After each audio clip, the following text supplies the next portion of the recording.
What's up? Today we're going to be talking about how to set up a ramp for freestyle motocross.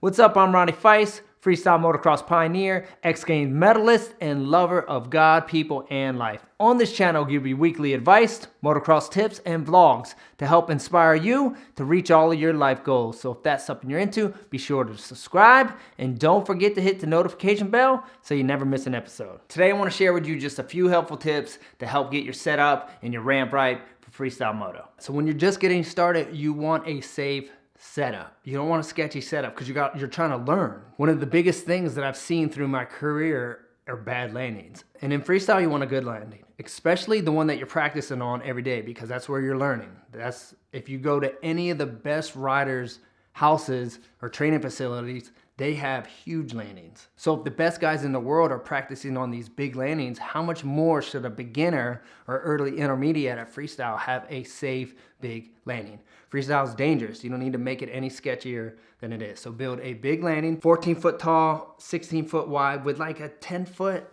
deck at least. Make it safe in case something goes wrong, there's something to land on. And you want to be able to focus on your trick and not worry about the landing. So build a big, safe landing that you can learn on. Another part of your setup is your run-in. Make your run-in smooth. What we used to do is lay down either barn mats, expanded metal. I mean, some of us even spent the money in putting cement run-ins, so that the run into the ramp is completely smooth. It never changes. It's never whooped out. You're never losing traction. Like I said, you are learning. And while you're learning, you want to be able to eliminate all your other thoughts and focus on the trick. If you just have a dirt run up to the ramp and you're sessioning with 4 or 5 guys, it's going to get whooped out. Now you're bouncing around trying to hit the ramp.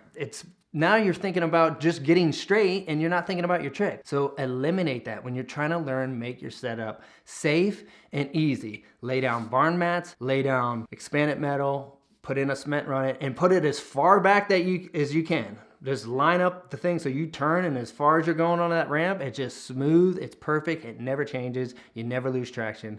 That's how you learn tricks. Next is setting up the distance. So when you're setting up your distance, you want to measure from the top of the ramp to the knuckle. So if you measure 75 as standard, so if you measure from the top of the ramp to the knuckle and put it at 73, you're going to be landing at 75 because you're going to land 1 to 2 feet past the knuckle most of the time. What I mean by knuckle is the deck comes out right where the deck rolls. So it'll go this way. So we got your deck, here's your downside. The knuckle is right where it comes down. So measure from the top of the ramp all the way across to the knuckle. Boom, down the downside.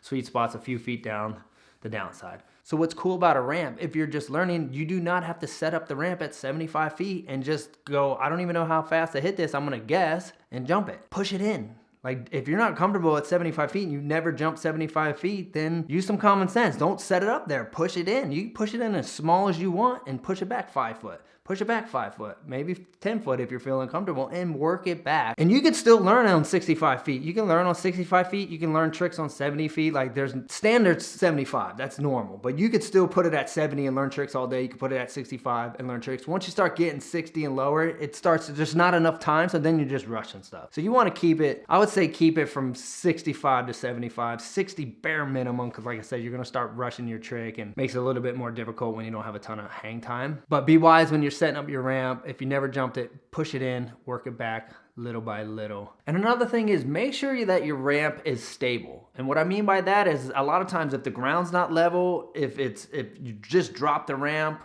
and don't put anything to weight the ramp down, or it wobbles, and you don't want the ramp moving while you're hitting it. So what we like to do obviously is try to make it as level as possible when you drop the ramp. And it's probably gonna still wobble a little bit. Take shovels and try to do what you can to clean it up, but then we'll get a scoop of dirt from like a skiddy or a tractor.